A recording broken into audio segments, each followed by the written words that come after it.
আসসালামু আলাইকুম রহমতুল্লাহি বারাকাতু। সবাইকে স্বাগত ADOBE ফটোশপ টিউটোরিয়ালে। আজ আমরা দেখব ইমেজ মেনুর কাজ। যারা স্টুডিওতে কাজ করেন তাদের জন্য ইমেজ মেনু খুব গুরুত্বপূর্ণ একটি অপশান। এবং শুধু তাই নয়, ইমেজ মেনুর সাহায্যে আপনি পুরাতন ছবিকে আবার নতুন করে রূপদান করতে পারবেন। যারা আমার আগে টিউটোরিয়ালগুলো দেখেননি, সেই টিউটোরিয়ালতে আমি ফাইল মেনু, এডিট মেনু এবং এই টুলসগুলোর কাজ দেখিয়েছি, এবং এই ভিডিওগুলোর লিঙ্ক আমি আমার এই ভিডিও ডেসক্রিপশনে দিয়ে দিয়েছি। আপনারা অবশ্যই এই ভিডিওগুলো দেখবেন। তবে আজ আমরা ইমেজ মেনুর কাজ শুরু করব। তো ইমেজ মেনুর প্রথম যে অপশানটি আছে সেটি হলো মোড। আমরা এখানে আমাদের উইন্ডোজে দেখতে পাচ্ছি যে বের গেলের একটা পিকচার আছে। ইমেজের প্রথম যে অপশানটি সেটি হলো মোড। তো এই মোডের মধ্যে দেখা যাচ্ছে অনেকগুলা আপনার অপশান আছে, RGB, CMYK। তো আর এই ছবিটা এখন RGB-তে আছে। দ্যাট মিনস হলো আপনার রেড, গ্রিন এবং ব্লু কালারের সমন্বয়। এখন যদি আমরা এই ইমেজটাকে যদি আমরা CMYK কালারে কনভার্ট করি, দেখুন লাইট ভ্যালু কিন্তু আগ থেকে দেখুন ইমেজে লাইট ভ্যালু কিন্তু একটু ডিক্রিজ হয়েছে। আমাদের পূর্বের পিকচারটা ছিল এরকম, এখন বর্তমান হলো এরকম। এটা হলো CMYK কালার মোড। এখানে আরও অনেকগুলো কালার মোড রয়েছে।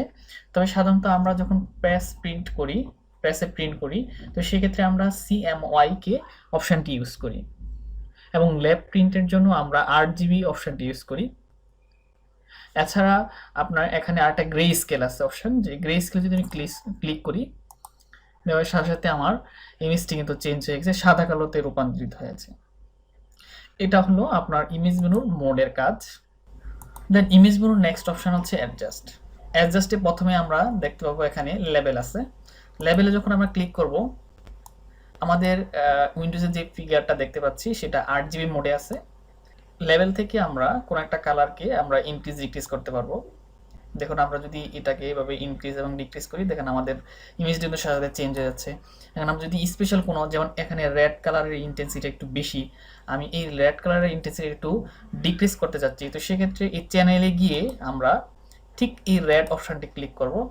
ক্লিক করে আমরা এটাকে ধরে দেখুন রেড কালারটা কিন্তু একটু কমে যাচ্ছে।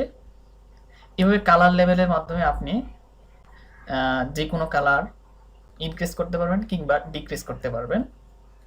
অথবা এখানে অটো মোডে ক্লিক করলে কিন্তু অটোমেটিক সে কালার সেট করবে।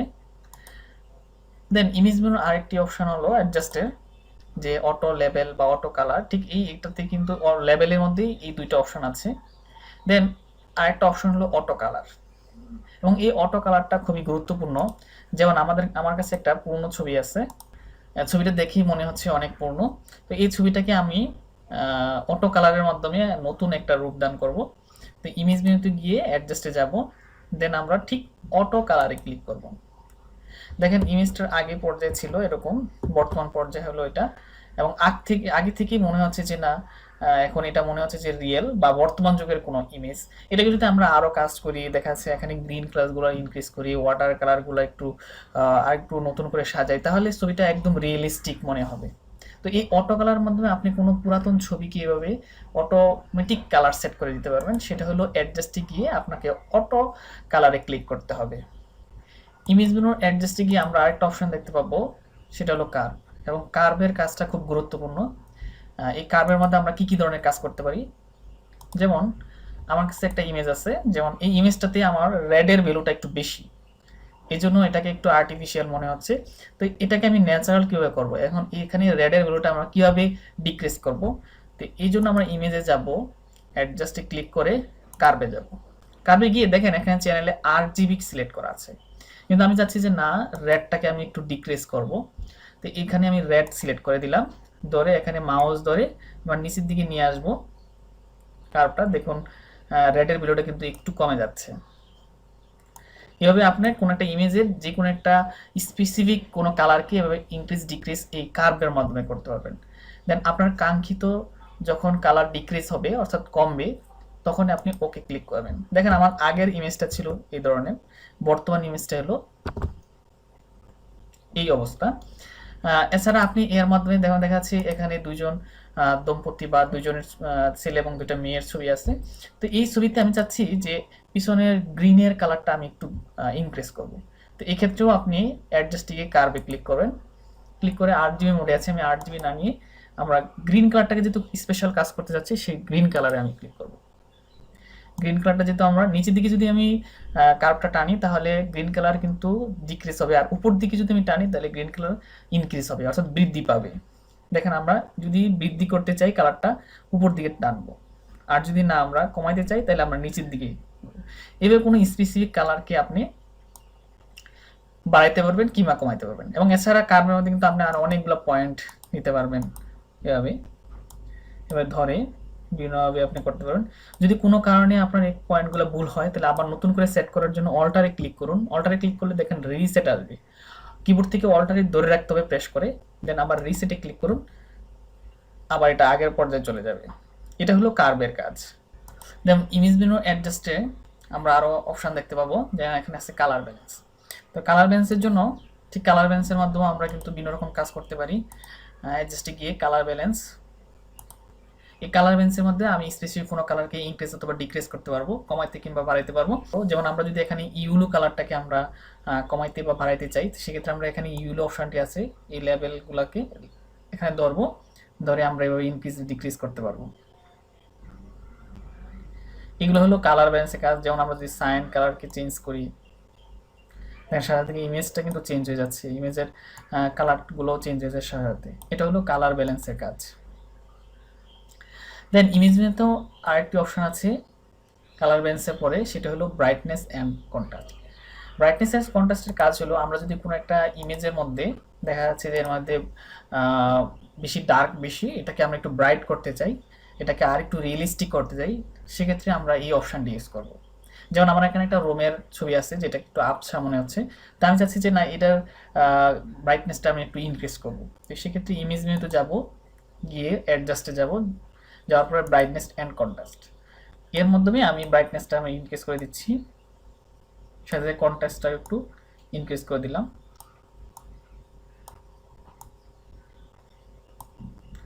দেন ওকে ক্লিক করব। আমার আগের ইমেজটা ছিল এই ধরনের একটু অন্ধকার, কিন্তু বর্তমান ইমেজটা হলো একটু আলো চারদিকে। এটা হলো আপনার ব্রাইটনেস অ্যান্ড কন্ট্রাস্টের কাজ। এই ব্রাইটনেস এবং কন্ট্রাস্টের মাধ্যমে আপনি এভাবে কোনো একটা ইমেজের ডার্কনেস থেকে আপনি একটু লাইটনেসে নিয়ে আসতে পারবেন, অর্থাৎ একটু অন্ধকার থাকলে এটাকে আপনি একটু লাইট ইনক্রিজ করতে পারবেন। সেটা হলো আপনার ইমেজ মেনুর ব্রাইট অ্যান্ড কন্ট্রাস্টের কাজ। দেন যে একটু অপশন আছে সেটা হলো হিউ অ্যান্ড স্যাচুরেশন। তো হিউ অ্যান্ড স্যাচুরেশনের মাধ্যমে আমরা কি করতে পারবো, হিউ স্যাচুরেশন কাজ হলো যে আমি একটা ইমেজের কোনো কালারকে চেঞ্জ করতে চাই, সেটা আপনার হিউ অ্যান্ড স্যাচুরেশনের মাধ্যমে সম্ভব। যেমন আমরা হিউ অ্যান্ড স্যাচুরেশনের মাধ্যমে যদি আমি একটু কম এগুলো বাড়াই, দেখেন কালার কিন্তু ইমেজের কালার কিন্তু অটোমেটিক চেঞ্জ হয়ে যাচ্ছে, এবং সম্পূর্ণ ইমেজটা কিন্তু চেঞ্জ হয়ে যায়। দেখেন গাড়ির কালারের পাশাপাশি কিন্তু সাথে সাথে কিন্তু আপনার পিছনে ব্যাকগ্রাউন্ডের গাছের কালারগুলোও কিন্তু সাথে সাথে চেঞ্জ হয়ে যাচ্ছে। এবং স্যাচুরেশন যদি আমি ইনক্রিজ করে দিই, স্যাচুরেশন অন্তত কালারের ডিপনেস বাড়বে এখানে যদি আমি স্যাচুরেশন বাড়াই এরকম। তো এখন আমি চাচ্ছি যে না আমার ইমেজে শুধুমাত্র গাড়ির যে কালারটা আছে সেটাকে আমরা শুধু চেঞ্জ করবো, বাট ব্যাকগ্রাউন্ডের কালারটা আগের অবস্থায় থাকবে। তো সেক্ষেত্রে আমি কি করব, তো প্রথমে আমাকে পেন টুল অথবা এখানে ল্যাসো টুল আছে, সেই ল্যাসো টুলের মধ্যে আমাকে গাড়িটাকে সিলেক্ট করতে হবে। তো আমি প্রথম ম্যাগনেটিক ল্যাসো টুল নিলাম, নিয়ে আমি গাড়িটাকে সিলেক্ট করব। প্রথমে আমি খুব দ্রুত গাড়িটাকে সিলেক্ট করছি।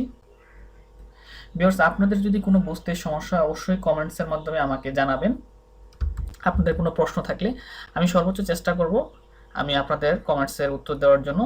আমি কিন্তু খুব দ্রুত সিলেক্ট করতেছি, এই জন্য খুব ভালো করে সিলেক্ট হচ্ছে না, আপনারা খুব ভালো করে সিলেক্ট করবেন। এখানে যদিও গাড়ির উপরের অংশটা সিলেক্ট হয়নি। এভাবে কোনো একটা ইমেজের কোনো স্পেসিফিক কালারকে যদি আপনি চেঞ্জ করতে চান, সেক্ষেত্রে প্রথমে আপনাকে সিলেক্ট করে নিতে হবে। সিলেক্ট করে অ্যাডজাস্টে যাবেন, গিয়ে আপনি হিউ অ্যান্ড স্যাচুরেশনে যাবেন। যাওয়ার পরে দেখেন আমি যদি হিউটাকে চেঞ্জ করি, আমার অটোমেটিক কিন্তু কালার চেঞ্জ হয়ে যাচ্ছে, বাট ব্যাকগ্রাউন্ডের কালার কিন্তু কোনো চেঞ্জ হচ্ছে না, আপনারা দেখতে পাচ্ছেন। আবার যদি স্যাচুরেশনটাকে আমি একটু ইনক্রিজ করি, সেক্ষেত্রে কালার ডিপনেস কিন্তু একটু বাড়ছে। আবার আমি যদি পিছনে নিই, দেখেন কালার ডিপনেস কিন্তু কমে যাচ্ছে। এভাবে হিউ এবং স্যাচুরেশনের মধ্যে আপনি কোনো একটা ইমেজের স্পেসিফিক কালারকে চেঞ্জ করতে পারবেন। সেটা হলো হিউ এবং স্যাচুরেশনের কাজ। দেন ইমেজ মেনুর আরেকটি কাজ হলো অ্যাডজাস্টে গিয়ে আমরা দেখব হিউ স্যাচুরেশন, দেন আরেকটা আছে হলো কালার রিপ্লেস, এবং এটা খুব গুরুত্বপূর্ণ। এই কালার রিপ্লেসের মধ্যে আমি সহজেই এভাবে সিলেক্ট না করেই আমরা যে কোনো একটা অবজেক্টের কালার চেঞ্জ করতে পারবো। আমি শুধুমাত্র যে যে অপশানগুলো আমাদের খুবই প্রয়োজন সেই অপশানগুলো আলোচনা করব। যেমন এখানে এই ইমেজটিতে কিছু ফুল আছে, আমি চাচ্ছি যে ফুলের কালারগুলোকে একটু চেঞ্জ করব। তো এই কালার চেঞ্জ করার জন্য আমরা অ্যাডজাস্টে যাব, গিয়ে রিপ্লেস কালার করার পরে দেখবেন এই প্যানটা আসবে। এই প্যানটা আমি যখন ফুলের উপরে ক্লিক করব, দেখেন এই ফুলগুলো সিলেক্ট হয়ে গেছে, আপনারা দেখেন একটু দেখতে পাচ্ছেন। তো এখানে আপনার রেজাল্টে যান, দেখেন এখানে রেড কালার শো করতেছে। তো আমি চাচ্ছি ফুলের কালারগুলা একটু এই গোলাপি করে দিতে, দেখেন সাথে কিন্তু গোলাপি হয়ে যাচ্ছে। দেন ওকে। দেন একটা ইমেজ যদি এরকম হিউজ পরিমাণ কালার চেঞ্জ করতে হয়, এই যে দেখেন ছোট ছোট ফুলগুলা সিলেক্ট করা সম্ভব না, তো সেক্ষেত্রে আপনি এই কালার রিপ্লেসের মাধ্যমে খুব সহজে আপনি কালার চেঞ্জ করতে পারবেন যে কোনো একটা অবজেক্টের। এটা হলো কালার রিপ্লেস। আমি আবার একটু দেখাচ্ছি আরেকটা ইমেজ দিয়ে। যেমন এখানে কিছু কাঁচা কলা আছে, তা আমি চাচ্ছি যে এই কাঁচা কলাগুলোকে একটু পাকানোর জন্য।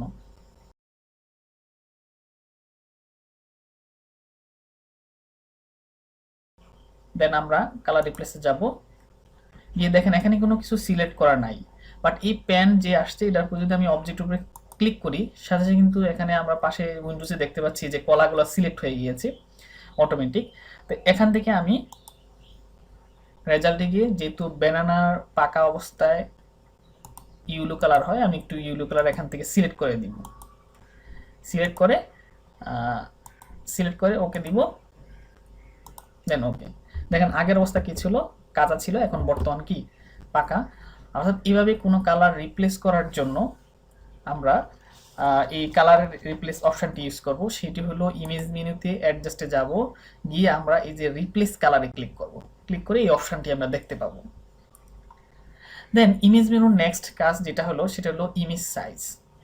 তো ইমেজ সাইজটা হলো আমরা আমাদের ইমেজটা কী ধরনের ডাইমেনশনে হবে, তো সেই ডাইমেনশনে যদি আমরা করতে চাই, সেক্ষেত্রে আমরা এখানে ওয়াইড এবং হাইট সিলেক্ট করে দিতে হবে। যেমন আমরা যদি ইমেজের ওয়াইড এখানে আছে 864, তো আমরা এটাকে 720 করে দিই, হাইটটাকে আমরা 500 করে দিই, দেন ওকে ক্লিক করি। তাহলে আমাদের ইমেজ সাইজটা কিন্তু আমাদের যে নাম্বারগুলো ইনপুট করেছি ঠিক সেই নাম্বার অনুযায়ী কিন্তু ইমেজ সাইজটা হয়ে গিয়েছে। এখন যদি এখানে কনস্ট্যান্ট দেখতে পাচ্ছি আমরা, কনস্ট্যান্ট প্রপোর্শন এখানে যদি ক্লিক করা থাকে, তাহলে কিন্তু আপনার যদি যে কোনো একটা ওয়ার্ড চেঞ্জ করেন সেটা কিন্তু হাইট চেঞ্জ হয়ে যাবে। অর্থাৎ ডিফল্ট করা আছে অনুপাতটা, ওয়াইডটা কী ধরনের চেঞ্জ হলে হাইটটা কীভাবে চেঞ্জ হবে এরকম অনুপাত আকারে ডিফল্ট করা আছে। দেখেন আমি যদি এটাকে 1280 দেই, সাথে সাথে কিন্তু হাইটটা কিন্তু আমি চেঞ্জ করতে পারতেছি না, অটোমেটিক চেঞ্জ হয়ে যাচ্ছে। সেটা হলো যদি কনস্ট্যান্ট প্রপোর্শন থাকে। বাট আপনি যদি চাচ্ছেন যে না আপনার নিজের মতো করে হাইট এবং ওয়াইডটা সিলেক্ট করবেন, সেক্ষেত্রে এই যে কনস্ট্যান্ট যে অপশানটি আছে সেই টিকটি আপনি তুলে ফেলবেন। তাহলে এখন আপনি ইচ্ছা করলে হাইট আলাদাভাবে চেঞ্জ করতে পারেন, ওয়াইড আলাদাভাবে চেঞ্জ করতে পারবেন। বাট যখন কনস্ট্যান্ট প্রপোর্শন দিবেন তখন সেক্ষেত্রে কিন্তু অটোমেটিক সে যখন হাইট চেঞ্জ করবে, ওয়াইড চেঞ্জ করবেন হাইট চেঞ্জ হয়ে যাবে, অথবা হাইট যদি চেঞ্জ করেন ওয়াইড চেঞ্জ হয়ে যাবে। অর্থাৎ একটা নির্দিষ্ট অনুপাতে সে চেঞ্জ হবে। সেটা হলো ইমেজ সাইজের কাজ। অর্থাৎ আপনার ডিজাইনটা কী ধরনের ডাইমেনশন হবে সেটা সিলেক্ট করার জন্য আপনি ইমেজ সাইজের মাধ্যমে এবার ডাইমেনশনগুলো সিলেক্ট করে দিতে পারেন। দেন ইমেজ মেনুর আরেকটি কাজ হলো ক্যানভাস সাইজ। তো ক্যানভাস সাইজটা হলো এরকম যে আপনার ইমেজটা ডাইমেনশন ফিক্সড আছে, ঠিক যে ডাইমেনশন আছে ঠিক সেই ডাইমেনশনে আপনি চাচ্ছেন, কিন্তু তাছাড়াও আপনি এই ইমেজের উপরে কিছু অংশ চাচ্ছেন কোনো একটা ডিজাইন করার জন্য, আরেকটু পেপার চাচ্ছেন, তো সেক্ষেত্রে ক্যানভাস সাইজের মাধ্যমে আপনি এটাকে আবার বাড়াতে পারবেন যে কোনো একটা সাইটে। যেমন আমরা যদি উপরে সাইটে ইনক্রিজ করতে চাই, ঠিক আমরা দেখেন এটা প্রথম এভাবে আছে, যদি আমরা উপরে সাইজ ইনক্রিজ করতে চাই এই অপশানে ক্লিক করব। ক্লিক করার পরে আমরা হাইটটাকে ইনক্রিজ করে দিব, এখানে আছে আমাদের 27, আমরা এটা 20 করে দিলাম। 20 করে আমরা দেখা যাচ্ছে এখানে আপনি যে অতিরিক্ত অংশটা বাড়বে সেটা কি ধরনের কালার হবে, সেটা কি ব্যাকগ্রাউন্ডের সাথে হোয়াইট হবে না অন্য কোনো কালার হবে, সেটা সিলেক্ট করে দেওয়ার জন্য এখানে একটা অপশান আছে, সেই অপশানে ক্লিক করুন। ক্লিক করার সাথে যেমন আপনি রেড দিতে পারেন আপনার কালার অনুযায়ী। যেমন আমরা যদি এই কালারটাকে সিলেক্ট করে দিই, দেন ওকে দিলাম, তাহলে অতিরিক্ত যে অংশটা বাড়বে সেটা হলো আমাদের এই গোলাপি কালারটা হবে। দেন আমরা ওকে ক্লিক করব। দেখেন এখানে অতিরিক্ত যে অংশটা বাড়ছে সেইগুলা আপনার যে কালার সিলেক্ট করে দিয়েছেন ঠিক সেই কালারে আপনার কিন্তু ইনক্রিজ হয়েছে। সেটা হলো আপনার ক্যানভাসের কাজ। অথবা আপনি ইচ্ছা করলে উপর দিকে ইনক্রিজ করতে পারেন, অথবা লেফট রাইট এই অপশনগুলো আছে। আপনি একটু দেখবেন যে ক্যানভাস সাইজে এখানে ক্লিক করলে দেখা যাচ্ছে আপনার রাইট সাইডে ইনক্রিজ হবে। যদি আপনি এখানে সিলেক্ট করেন তাহলে দেখেন তীর চিহ্নগুলো একটু খেয়াল করবেন, ঠিক সেই সাইডে আপনার লেফট সাইডে ইনক্রিজ হবে। অর্থাৎ আপনার ইমেজের যেই সাইডে আপনার অতিরিক্ত জায়গা প্রয়োজন ঠিক সেই সাইডে আপনি এই অপশনটির মাধ্যমে আপনি কাজ করতে পারবেন। ইমেজ মেনুর নেক্সট অপশন হলো ট্রিমস। তো ট্রিমসের কাজ হলো কোনো একটা ইমেজ থেকে অতিরিক্ত অংশ কেটে ফেলে দেওয়া। যেমন এখানে আপনার অতিরিক্ত যে অংশগুলো আছে সেই অংশগুলো লেফট রাইট এটা আপনার ইচ্ছে অনুযায়ী আপনি ট্রিমস করতে পারবেন। যেমন আমরা ট্রিমস আমরা ক্লিক করলাম, ক্লিক করার পরে আপনি যদি চান যে না আপনার শুধুমাত্র নিচের অতিরিক্ত অংশটা চলে যাক তাহলে সেক্ষেত্রে শুধু বটমে সিলেক্ট করবেন। আর যদি বলেন না টপ তাহলে টপে সিলেক্ট করবেন। আর যদি চতুর্দিক দিয়ে অতিরিক্ত অংশগুলো সিলেক্ট রিমুভ করতে চান তাহলে সেক্ষেত্রে আপনি চারটা অপশন, এখানে চারটা অপশন আছে, চারটা অপশনই সিলেক্ট করতে হবে। দেন ওকে ক্লিক করেন, দেন অটোমেটিক কিন্তু আপনার রিমুভ হয়ে গেছে। যেমন আগের ইমেজটা ছিল এই ধরনের, এখন বর্তমান ইমেজটা হলো এই স্টাইলের। সো ভিউয়ার্স আজ এই পর্যন্তই। পরবর্তী টিউটোরিয়ালে আমি লেয়ার এবং সিলেক্ট এগুলোর কাজ দেখাবো। তো পরবর্তী টিউটোরিয়ালগুলো দেখার আমন্ত্রণ জানিয়ে আমি এখান থেকে বিদায় নিচ্ছি। অবশ্যই আপনার যদি কোনো মন্তব্য অথবা কোনো জায়গায় বুঝতে অসুবিধা হয় সেক্ষেত্রে আমাকে কোশ্চেন করবেন, আমি চেষ্টা করব আপনাদের সে জায়গাটুকু ক্লিয়ার করে দেওয়ার জন্য। So that's all today. আল্লাহ হাফেজ।